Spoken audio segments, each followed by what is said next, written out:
Okay guys, this is just a continuation from your fun sheet from the other day on states of matter. I needed to add Charles's law and Broyles' law.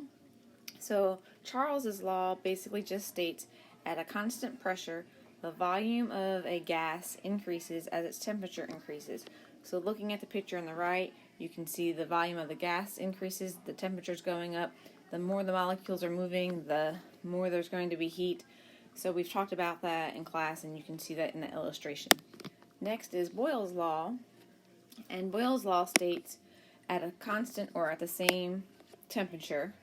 So we're not increasing the temperature, everything's the same. But as you decrease the volume, the pressure will increase.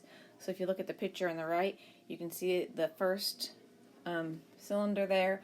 There's a larger volume. There's 12 little molecules.